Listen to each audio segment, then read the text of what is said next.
Let me ask a bit of a silly question. Let's pretend you're in a movie. Yeah. Okay. You are starring in a movie. It's a scene where you are walking away from a really intense conversation. Okay. Okay. I need you to pick the music that's playing over the top, and it could be your own song or someone else's, completely up to you. Dang. Okay, a really intense conversation. Oh my gosh.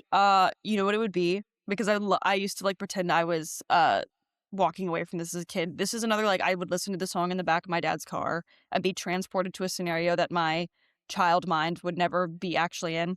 But it's that song Nothing by The Script. You know that song? Yeah, yeah, lovely. Dude, that song had me going back in the day. It would probably be something like that. It's just like intense and like angsty, but a little bit like dad rock too, which I love. That's my jam. Nice. So Okay. probably that. And following on from that then you've got to the end of your movie, and things have gone well for you in the movie. Okay. So don't worry, everything is fine. But I need you to pick the closing credits song for your movie as well. Let's say it's a movie about your life. Okay. Oh man, movie about my life, a closing credits song. The thing that's at the top of my head right now would be Silk Chiffon by Muna and Phoebe Bridgers. I feel like it's a good like closer. It feels like happy, but you don't quite get too much detail involved. I think it'd be that song. I love that. I love that. Great song for a closer as well. Okay, awesome. Okay, so we've got a film about Caroline now. We've got the film, the script, and Muna all in one Yeah, there one. you are. Sorted. Okay, let's play a quick game. Um, Okay. this game is called One Night Only. Okay. The idea is that you have the ability to bring one artist back from the dead for one concert. Okay. So I have a few kind of questions, Okay. starting with who is the artist? It would definitely be. Oh, do you want me to tell you now, or do you want to go ahead? Yeah, yeah, you go for it. Alright. It would probably be Freddie Mercury. Like, it actually 100% would be. It's not a probably. It absolutely would be. Cool. So, I mean, it's a good choice. I've got a little yeah. Freddie somewhere. There he is. I don't know if you can see it. You can't see him. 1 minute. Aw. Little Freddie. Little Freddie. Incredible. We love. Okay, cool. So we've got Freddie. You get to also choose the era. So it can be the peak of their fame, around their first album, right before they died, or in the prime live performance era, which I assume would probably be like Live Aid. Live Aid, yeah. I probably would say, like, live performance, Live Aid. I feel like that puts us in a good, like, you can ask a lot of different questions. Nice, nice. Okay, which kind of leads into the next question. What would the venue be? Would you want it in like a small venue, or would you want it in like a stadium? I feel like you've gotta see Freddie Mercury in a stadium. I don't know what stadium it would be, but I feel like that's just the way to experience him. Like, I feel like it's rare that someone can emit that much, like, magnitude and power and it emit through the whole entire place like that. There you go. Come to the UK, have it at Wembley. Like, why? Yeah, do something like that. Let's do Wembley. Let's run it back. That'd be great. Yeah. Amazing. Yeah. Lovely. Okay, cool. Um, you have to pick an encore song for them to perform, for him to perform. Mhm. Um, completely up to you what song. See, I feel like they would play I Want to Break Free in the set, but I feel like if they came back with that, like, if the lights went out and that song came back in, like, I feel like I'd lose my mind. And it was just one of my favorites, it's always been. So, It's a good pretending choice. that they wouldn't already play that song, it's not like a deep cut, but yeah. I love that. Look, it's one of their best songs, and Yeah. it's your one night only. So True, true. this is it. So okay, there is a price to pay for this. Okay, Okay, so you need to pick one out of these three. I'm gonna have to make them up on the spot. So bear with me. Um, okay, one of your favorite artists no longer exists if you bring back Freddie for one night only. okay, No one else gets to see Freddie but you. okay.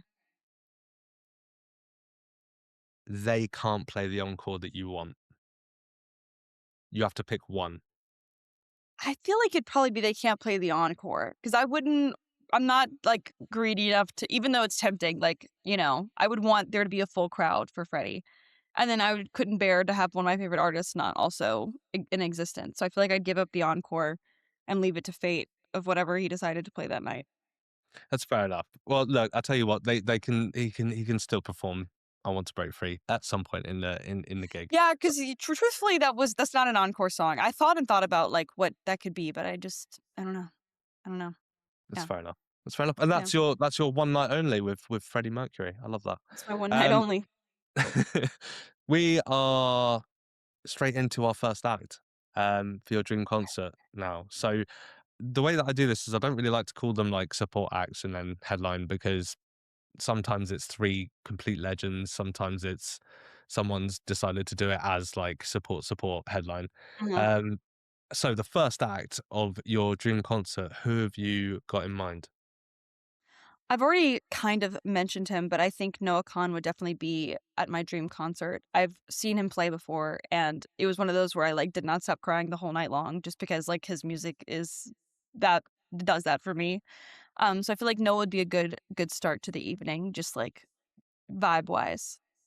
I like that. And what kind of what's the encore song they're going for? Is it are we going Stick Season or are we going for something else? No, it would probably be "Mess" by it's on his first, album, and Busy Head, and I love that song, and I think it's like I think that is a really actually good closer, like, I think that would hit.